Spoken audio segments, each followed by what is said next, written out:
Part 1 पहली नज़र का असर। एक शांत सुबह थी।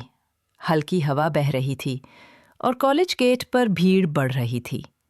कोई हंस रहा था, कोई क्लास को भाग रहा था। उसी भीड़ में आरव धीरे चल रहा था, हमेशा की तरह अपने संगीत और नोटबुक में खोया हुआ। जैसे ही वो गेट में घुसा, उसकी नज़र एक लड़की पर पड़ी, अनन्या। सफ़ेद कुर्ती, नीला दुपट्टा और हवा में उड़ते बाल। उससे भी सुंदर उसकी मुस्कान थी। आरव की चाल रुक गई। संगीत, भीड़, सब गायब। बस वही दिख रही थी। दोस्त ने आवाज़ दी, चल भाई, क्लास होने वाली है। वो संभल गया, पर दिल में हलचल शुरू हो चुकी थी। क्लास में प्रोफेसर प्रोजेक्ट समझा रहे थे। सब नोट्स लिख रहे थे, पर आरव स्लाइड्स देखकर भी वही मुस्कान याद कर रहा था। तभी दरवाज़ा खुला। अनन्या अंदर आई। मे आई कम इन सर? उसकी आवाज़ सुनकर पूरा क्लास शांत हो गया। वो सीट ढूंढती ढूंढती उसी के बगल में बैठ गई। हाय, उसने मुस्कुराकर कहा। आरव ने धीमे से जवाब दिया, लेकिन उसके दिल की धड़कन तेज थी। क्लास खत्म होने पर उसने कहा, तुमने कुछ लिखा नहीं, नोट्स चाहिए तो ले लो। आरव बोला, ध्यान कहीं और था। वो हंसकर बोली, कहीं या किसी पर? लंच टाइम में अनन्या अपनी दोस्तों के साथ थी, आरव अपने ग्रुप में, पर उसकी नज़रें बार बार उसी तरफ जाती रहीं। कभी वो बाल ठीक करती, कभी पानी पीते हुए हंसती। उसके दोस्त ने पूछा, कौन है भई?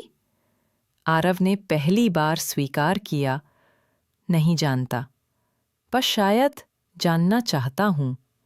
वो खुद भी समझ नहीं पा रहा था कि ये क्या है।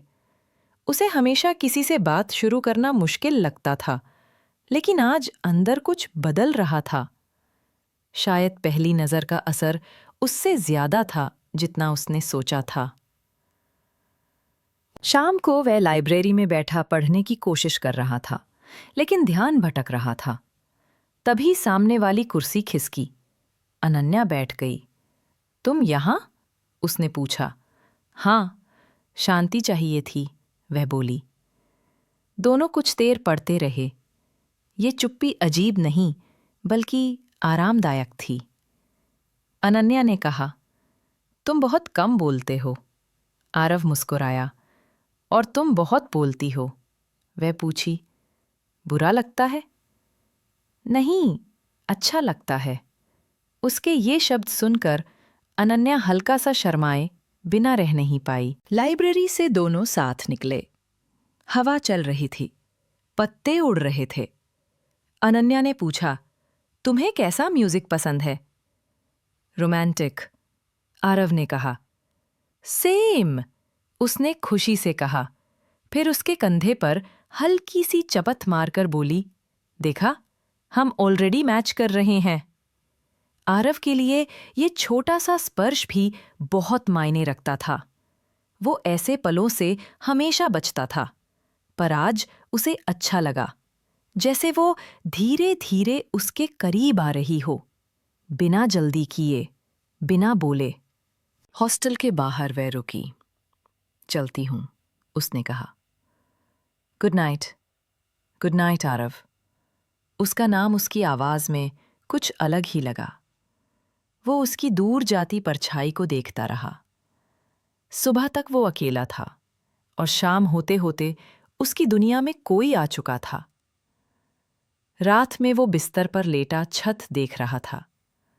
मुस्कान, आवाज, मुलाकातें, सब याद आ रहा था।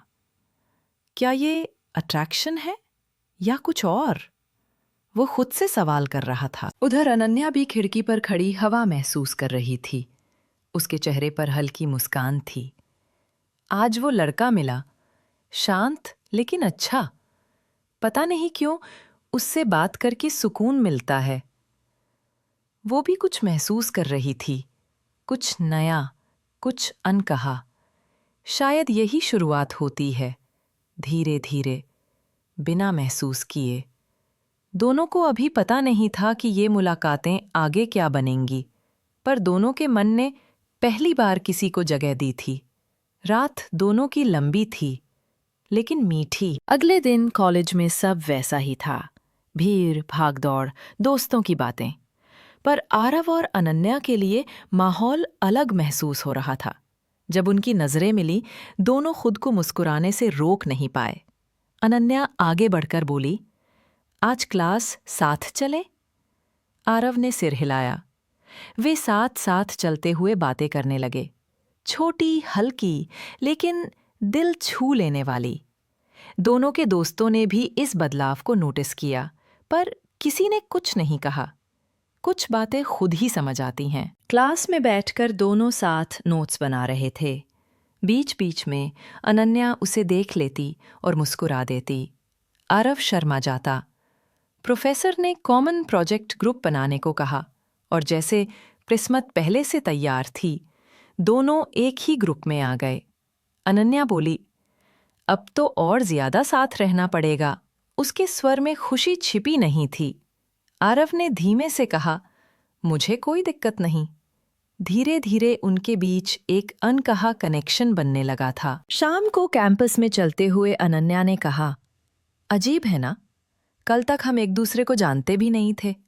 आरव बोला, शायद कुछ मुलाकातें अचानक होती हैं, पर सही लगती हैं। अनन्या कुछ पल उसे देखती रही, फिर मुस्कुराई। चलो देखते हैं ये कहानी कहाँ जाती है। उसने हाथ बढ़ाया। आरव ने थोड़ी हिचक के बात पकड़ा। हवा हल्की थी, शाम खुशनुमा, और दोनों के दिलों में एक नई शुरुआत थी। ये तो बस शुरुआत थी, अभी 5 साल बाकी थे।